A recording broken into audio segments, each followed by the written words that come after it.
अस्सलाम वालेकुम नाजरीन, मेरा नाम अली हैदर है और आपका शुक्रगुजार हूँ कि आपने मेरी ये वीडियो देखने के लिए वक्त निकाला। नाजरीन, दुआ ज़हरा के केस में कुछ नई चीज़ें सामने आ रही हैं और कुछ चीज़ें ऐसी हैं जो कि मैं मेहनत कर रहा हूँ, कोशिश कर रहा हूँ कि वो आपके सामने लाई जाएं। हो सकता है आगे चल के वो इसकी तहकीकात में मदद दे सकें। मेरी दुआ ज़हरा के एक करीबी से बात हुई है।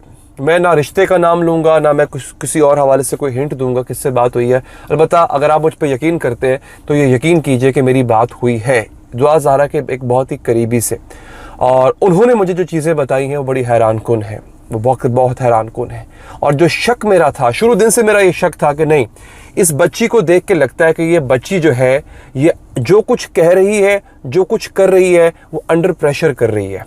ये तो मुझे देख के लगता था। अब जब मेरी गुफ्तगू उनसे हुई है तो मेरा ये यकीन मज़ीद पुख्ता हुआ है कि हाँ, ये जो कुछ हो रहा है इसके पीछे एक बहुत बड़ा माफिया है। और यहाँ तक मैं आपसे कहूँगा कि वो जो लड़का दुआ के साथ नज़र आ रहा है उसको भी अगवा किया गया है। ये बात मैं बड़े ही यकीन के साथ कह रहा हूँ, क्योंकि वो लड़का भी उतना ही फंसा हुआ लग रहा है जितनी दुआ ज़हरा फंसी हुई लग रही है इस वक्त। ये कोई लव मैरिज नहीं है, कोई मोहब्बत नहीं हुई मेरे भाई।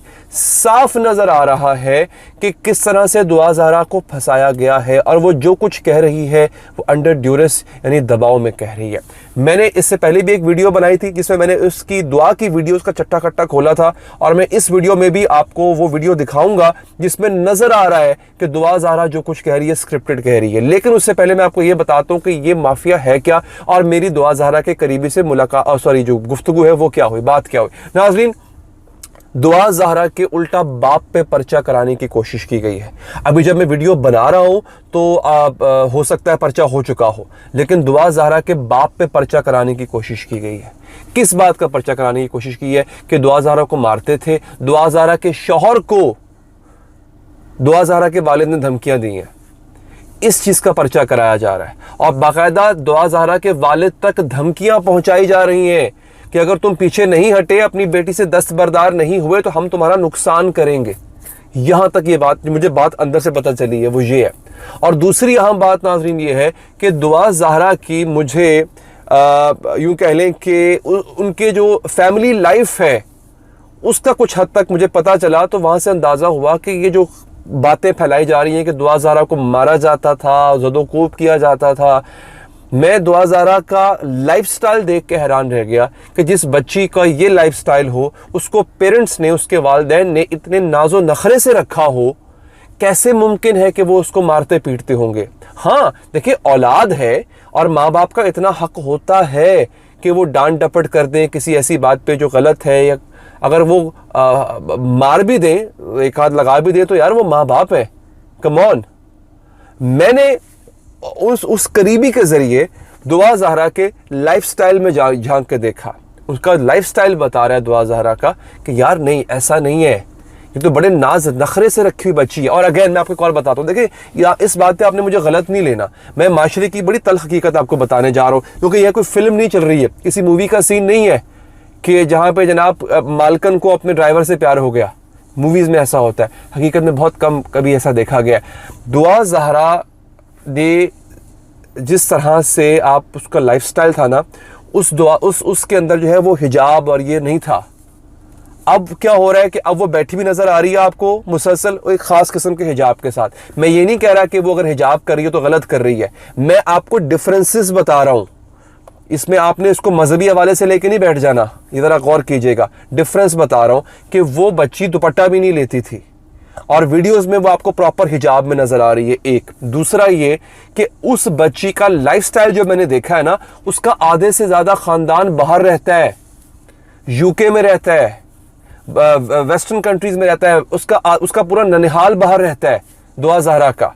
उसका लाइफस्टाइल जो है वो बड़ा मॉडर्न है, और वो जिस किस्म का बच्चा है वो इंतहाई मुतवस्सित तबके का बच्चा है, जिसके साथ शादी रचाई गई है, जिसके साथ शादी रचाने का ड्रामा किया गया, जो भी किया गया है, ये एक बहुत बड़ा मिसमैच है। मैं आपको माशरे की हकीकत बताता हूं, उस तरह की बच्चियों को ये बेचारे जो लुटे फुटे होते हैं ये पसंद नहीं आते होते, ये मोहब्बतें ऐसे नहीं होती हैं। कि वो अपनी वो सारी आसाइशें, वो सारे अपना जो माशाल्लाह बड़ी आसाइशों में रह रही थी। मैं दोबारा आपसे कह रहा हूं ना, मैंने दुआ ज़हरा का लाइफस्टाइल देखा है, मैंने सब कुछ देखा है, तब मैं उसके बाद मैं आपको ये बता रहा हूं वो यहां पे रह रही थी। अब मैं जो अगली चीज बताने जा रहा हूं, मुझे जो लगता है नाजरीन, मुझे ये लगता है कि वो जो लड़का है ना, वो भी अगवा किया गया है, उसको भी कहीं से, और इनको प्रेशर में लाया गया है। ये बड़े तरीके होते हैं, ये पूरा एक माफिया है, एक गैंग है, जो कि देखें ना, आप देखें कि एक ही दिन में कराची से 2 बच्चियां अगवा हो रही हैं और एक ही इलाके से हो रही हैं, निमरा काजमी और ये, और दोनों आके कह रही जी मैं तो शादी कर चुकी हूँ, मैं तो बड़ी खुश हूँ अपने शौहर के साथ। ये क्या बकवास है भाई, ये हो क्या रहा है? और मुझे लगता है कि इन बच्चियों को ब्लैकमेल किया जाता है। देखिए लड़कियों को ब्लैकमेल करना कितना आसान है, वीडियो बना लो यार उसकी, किसी यूं कह लें कि आप किसी भी तरह, आप मर्द से कहो कपड़े उतारो अपने, उसकी वीडियो बना लो, उसको नंगा करके वीडियो बना लो उसकी, वो बेचारा सारी उम्र आपसे ब्लैकमेल होता रहेगा। तो ब्लैकमेल करना आज के दौर में, सोशल मीडिया के दौर में, कितना कोई मुश्किल काम है? बहुत आसान काम है। मुझे ये लगता है कि वो लड़का जो बयान दे रहा है ना, वो लड़का जो शौहर बना हुआ है, अच्छा भाई एक चीज और नोट करें, केमिस्ट्री नोट करें, वो बच्ची जो है वो ऐसा नहीं है कि बड़ी अनकंफर्टेबल सी बैठी हुई है उस लड़के के साथ। और वो एक वीडियो जिसका मैंने आगाज में जिक्र किया था नाजरीन, कि मैंने एक बाकायदा वीडियो इस पे मैंने खुद हमने वीडियो बनाई एक, जिसमें दुआ ज़हरा के बयानात का जायजा लिया गया, तो वहां से साबित हुआ कि स्क्रिप्टेड है। उसकी 2 वीडियोस, एक में जो अकेली बैठी हुई है और एक में अपने मुबैना शौहर के साथ बैठी हुई है, वो दोनों वीडियोस का मैंने ना एक कंपैरिजन बनाया है। मेरे इंस्टाग्राम का लिंक डिस्क्रिप्शन में मौजूद है, आप क्लिक करेंगे तो स्टोरीज में जाके आपको वीडियो मिलेगी, आप देखने के हैरान हो जाएंगे कि एक एक लफ्ज दोनों वीडियोस में वो एक एक लफ्ज सेम बोल रही है। इससे जाहिर हो रहा है कि स्क्रिप्टेड है। तो वीडियो डिस्क्रिप्शन में आप जब इंस्टाग्राम पे जाएंगे मेरे, आपको लिंक मिल जाएगा। तो वहां से मुझे अंदाजा हुआ कि नहीं, कुछ तो झोल है। और लड़का बात नहीं कर रहा उस तरह से इतनी खास उस वीडियो के अंदर। और लड़के को ना ऐसे, लड़का भी देखिए, एक तो मियां बीवी, ऊपर से मोहब्बत की शादी, लेकिन वो आप नोट करें उन वीडियोस में जाके, जब आप देखेंगे ना तो आपको नजर आएगा कि दोनों की केमिस्ट्री मैच नहीं कर रही, दोनों एक दूसरे के साथ बड़े अनकंफर्टेबल है। ये आप नोट करना, एक बड़ा अनकंफर्टेबल सा रिलेशन नजर आएगा आपको दोनों के दरमियान। तो मेरा ये मानना है कि इसको अदालत को मैं रिक्वेस्ट करूंगा कि प्लीज फिलहाल बच्ची को दारुल अमान भेजा जाए, इस पे इन्वेस्टिगेशन करवाई जाए, इस माफिया का पता चलाया जाए। ये पॉसिबल नहीं है ना यार कि एक 12-13 साल का लौंडा वो रेंटा कार लेके यहां से लाहौर से कराची जाए, वहां से बच्ची को गायब करे, उठाने के बाद रेंटा कार पे ऊपर कराची से लाहौर आ जाए। ये पॉसिबल है? मैंने बाय रोड सफर किया हुआ है कराची लाहौर का, 10,000 चेक पोस्टें आती हैं बीच में। ये कैसे पॉसिबल है नाजरीन, आप मुझे बताइए। तो कोशिश कीजिए इस मैसेज को फैलाइए, चैनल को सब्सक्राइब कीजिए। मुझे दीजिए इजाजत नाजरीन, अल्लाह निगहबान।